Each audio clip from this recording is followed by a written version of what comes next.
This is the show dedicated to raising up the next generation of men of faith and character. My name is Mark Stanifer. Welcome to the Next Man Up.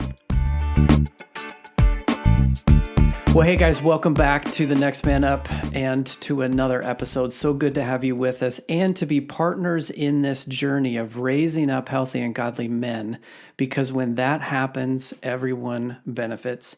You know this, my name is Mark Stanifer, and today Josh Wilson is back with us. Josh, good to see you again. It's great to be here. Thanks for coming back. It's been a while, but we've had a good string of guests there going, and by the way, listeners, if you haven't been keeping up with us on those episodes, some really good ones of late, some good conversations with different folks, but it's good to have Josh back in the studio and to be eye to eye with you. It's been a while. It has been a while. This whole season has been a little interesting to navigate. Strange. Yes. Confusion inducing on my side for sure. So anyway, it's good to be with you. It's great to be here. So today I wanted to spend some time talking about this theme that we come in and out of this theme. It's underlaying everything that we do, but I wanted to hit it head on and from maybe a different example, more of like a tool or an approach that one might use to connect more meaningfully, more intentionally with your son. So we're talking about dads and sons connecting here, and we're gonna unpack a personality tool, a personality assessment tool to be able to do that. But before we do that, I think before we just dive right into this assessment tool, I think it's important to establish the fact that the relationship is fundamental and key here.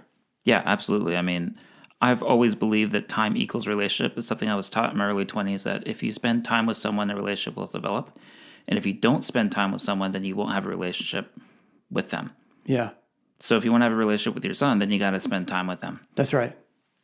I've also heard it said time equals love. You know, how do you spell love? It's TIME. I mean, we're kind of saying the same thing, but the relationship is key. You know, in our travels, you and I have both been asked, when do we start this rite of passage thing with our boys? And we've actually been asked that before at the same time. Yeah. And we look at each other and then look back at the person asking the question, and we're like, Now, exactly. Like right now. Exactly. That's right. Which means regardless of how old your boy is, you begin to invest in the relationship. Like your son, you're still measuring time in months. My sons are in the launching out of the home stage. So we're at different stages, but all along the way, it's about the relationship. You know, I think that part of what it means to be a father is to lead and to influence. And maybe a better way of putting that is, I think an important part of being a father is leading your family and leading your boy. But if you try to be a dictator in that leadership, you're just going to turn your boy off. Yeah. Your son's going to be not involved and not interested in spending time around you if you're just dictating how they should live life. But if you can influence them, rather than just tell them what to do, if you can influence them, you'll have a lot longer period of time that you can push them in the direction of becoming a good man. And that comes out of a relationship. You can't influence someone unless you have a relationship with them. Yeah, that's right. I like that word influence because, and leadership, two components of two different things that I'm passionate about as well. But it makes me think that in order to influence somebody well, you need to understand them. You know, like the good leaders, good leadership, and listeners, think about leadership beyond just the corporate boardroom, right? When we're talking about wherever you play with other people, being able to lead and influence, meeting them where they are.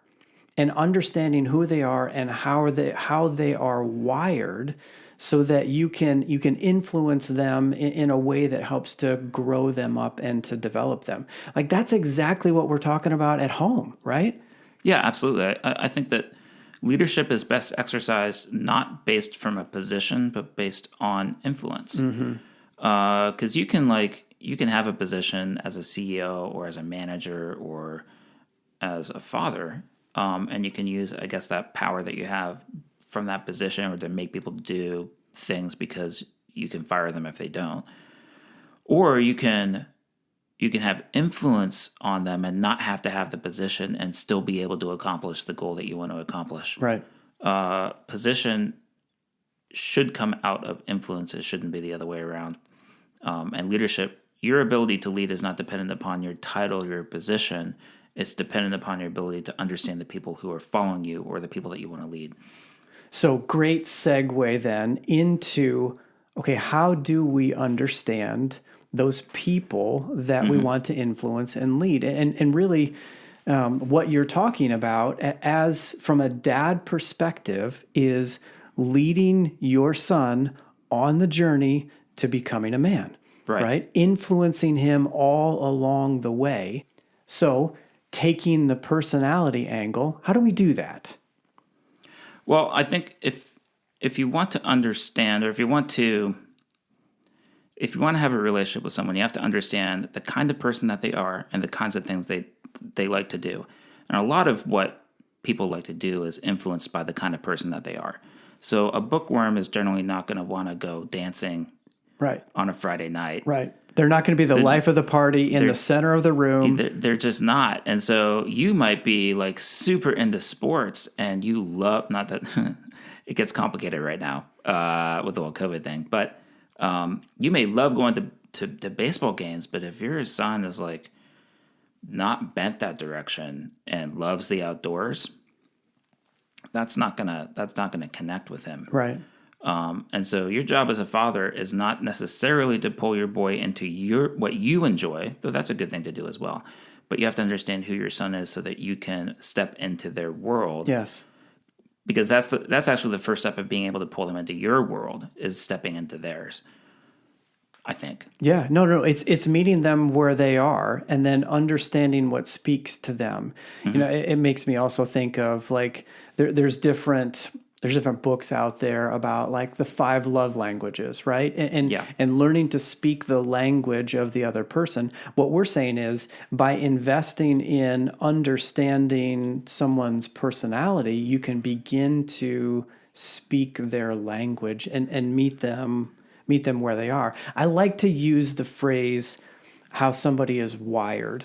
Yeah. I don't know. It just resonates with me. I see all of the different wires and the connections, and each person is wired differently. Although there are some general tendencies, each person is wired differently. And so what works for one or what speaks to you may not speak to others or speak to your boy.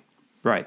And one of the things that I found fascinating and has been really helpful for me to understand people are personality profiles. They're not, some days they get called personality tests. Not really tests, because you can't like fail a personality test. I don't know. My personality tends to think if I don't take the test right, I'm going to fail it. But that alone speaks to how I'm wired. Right. So I see them as personality profiles, and I think that there's lots of different profiles that provide different perspectives on how people are wired. So the ones that I was introduced to when I was in my early 20s were the Myers-Briggs personality profile. I'm an INTJ, just for the record. There was the DISC test, which I actually broke, so maybe I failed that test. That's a whole other story. And then the one that seems to be in everyone's psyche right now is the Enneagram. Yeah. You see it everywhere. Michael Hyatt talks about it. So Michael Hyatt talks about it. Donald Miller talks about it. Yep. I ran across, there's actually songs written about the Enneagram now. Wait, what? Yeah. Songs? Songs written about the Enneagram. There's this guy named Ryan O'Neill, I believe is his name. He has a band called Sleeping at Last. He's in the middle of this multi-year project called Atlas, and he just finished a 9-song series on the Enneagram. He wrote a song for each personality type. Oh my gosh. And it's really amazing. And he has a podcast. If you really want to dive into this, if you listen to this episode, you go, oh, that sounds really interesting. You should check out his podcast. He actually interviews for every personality song. He has a podcast episode that goes along with it where he interviews an Enneagram coach about each personality profile. Okay. And he talks about how he developed these songs. Really fantastic. Highly recommend it. sleepingatlast.com. Go check out those episodes. Okay. But that seems to be the big personality profile at the moment is the Enneagram. And I find the Enneagram fascinating because it actually comes out of Christian thinking from the Middle Ages. So there was a monk who kind of developed, Catholic monk who developed this perspective on personality. And a lot of it has to do with what you are drawn towards that is good, what are you drawn towards that is not good or unhealthy. So what is healthy and what is unhealthy, and then how you operate when you're in the healthy zone and how you operate when you're in the unhealthy zone. It's way more complex than that, way more nuanced than that, but it's a good starting point for understanding how your son thinks and operates in the world. Yep. Because it kind of it will let you be able to see whether they're healthy or not unhealthy, and I would really recommend digging into that. So one of the assessments or measuring styles that first drew me into liking personality stuff was something that Gary Smalley did, and I think he developed it with John Trent too back in the 80s, back in the 1900s.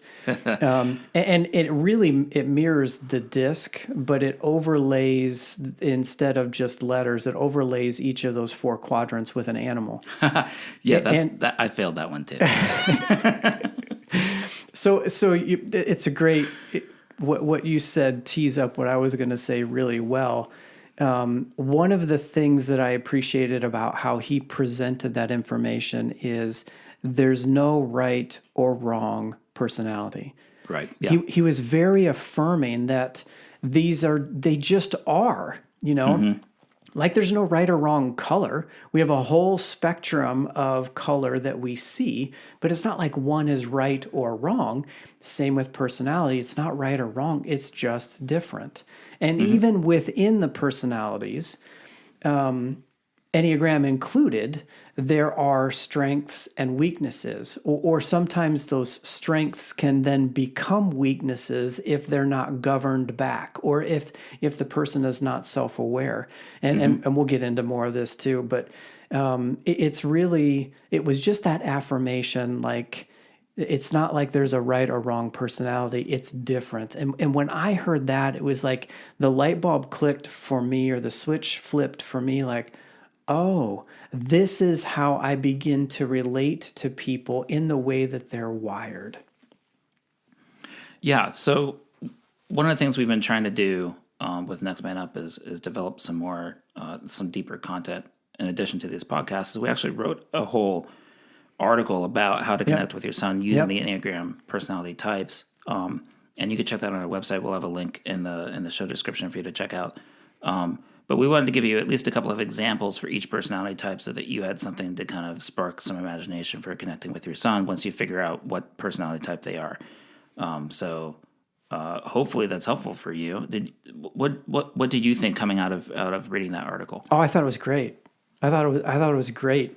In fact, I asked my wife to read it, and she's like, "Boy, there's a lot of good information here about connecting with your son in their individual disposition or in individual wiring."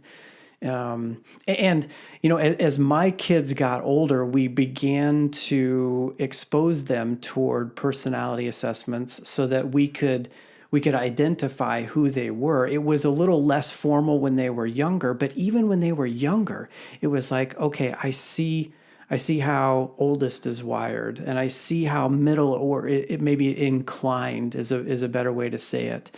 And for much of their formative years, we were trying to understand who they were so that we can parent them equally, but not the same, I guess maybe is a good way to say it. Yeah, I mean, so my son right now is 22 months old. We're still doing the month thing because everything changes every month, as you probably know as a dad.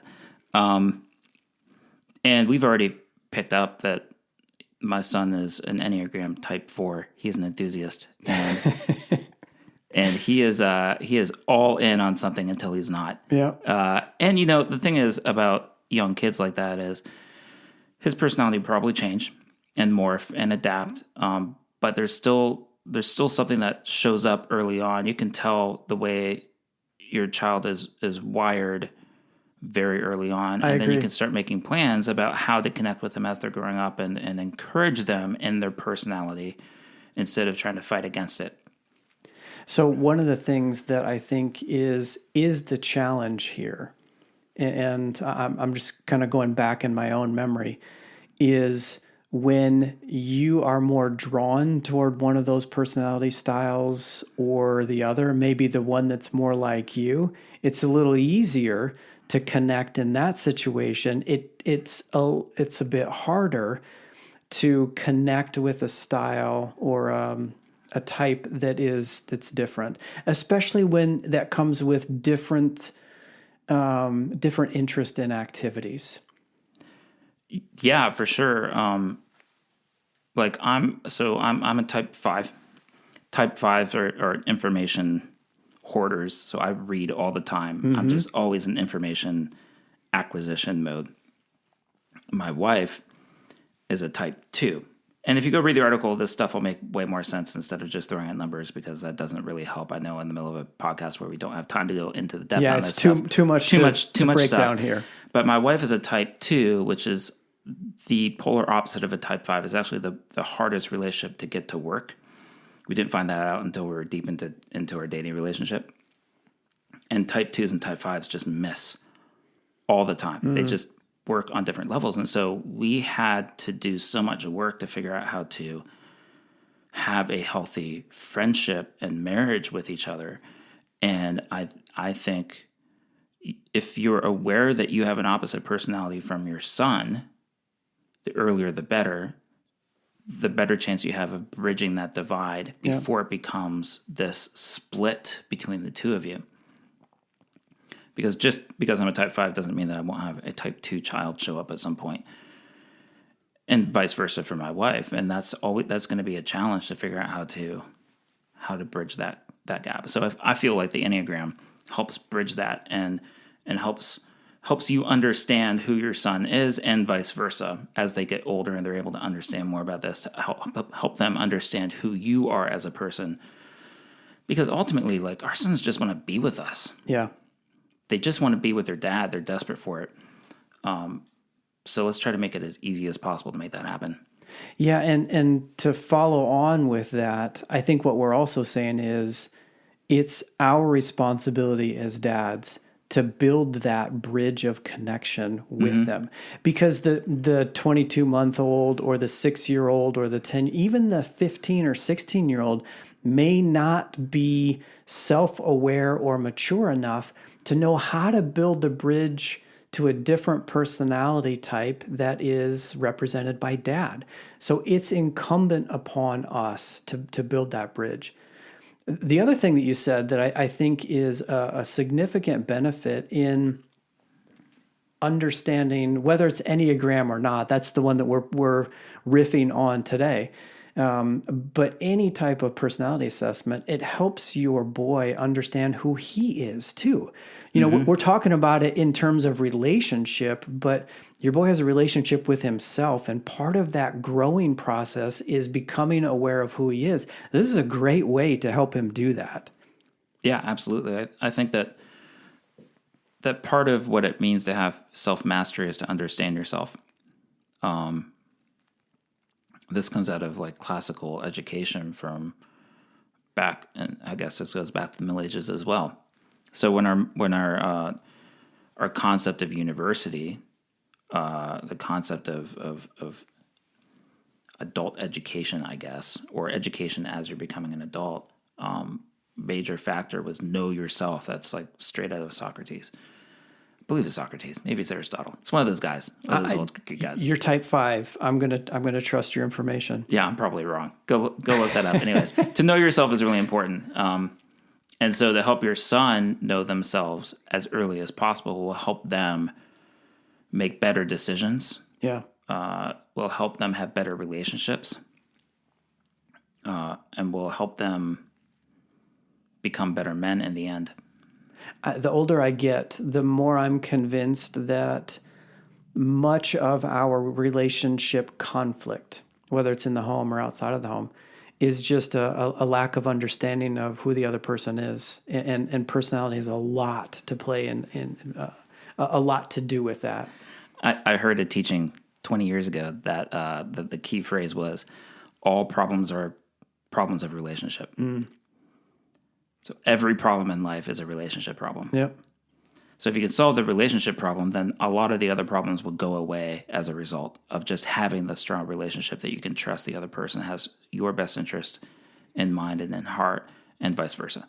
So back to even where we started this, which is leadership and influence, and as a dad, in the manhood journey for your boy, you're leading and influencing them. If you can get the relationship right, yeah, you've got such a better shot at influencing them in the direction that you want them to go, right? Like Solomon said that in the Old Testament, train up a child.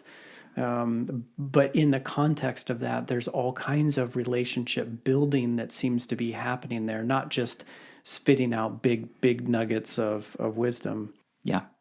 So that is a little primer on the Enneagram.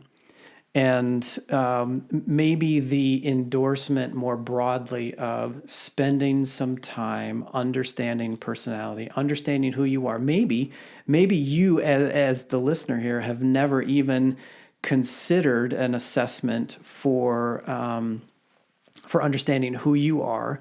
Or maybe you're hearing about the Enneagram for the first time. Regardless of where you are on the spectrum, just know that these personality assessments can be powerful tools to understanding yourself, helping others to understand themselves, and in the context of what we're talking about specifically here, helping you connect better with your boy, become more influential in his journey. You're already influential, but invest in that relationship, because your boy wants you to connect with him. So build that bridge, understand who he is, meet him where he is, and leverage the personality understanding in order to get there. Yeah. Okay. Well, guys, as we often do, what are you taking away? So we kind of teed up Enneagram. We talked about personality. What are you going to do about it? If this is just information you take in and it doesn't cause you to do anything different, then you're going to continue to get the same thing that you got until you do something different. So what are you going to do? What is one small action that you can implement coming out of this episode that you can implement to invest in that relationship, to connect more solidly with your boy or other key relationships in your life, such that you can grow? That's the challenge as we exit today. Josh, once again, thanks for being on. Good to be with you. Good to do this with you again. Yes, it is. And listeners, you know this. As we always do, we say, until next time, adios.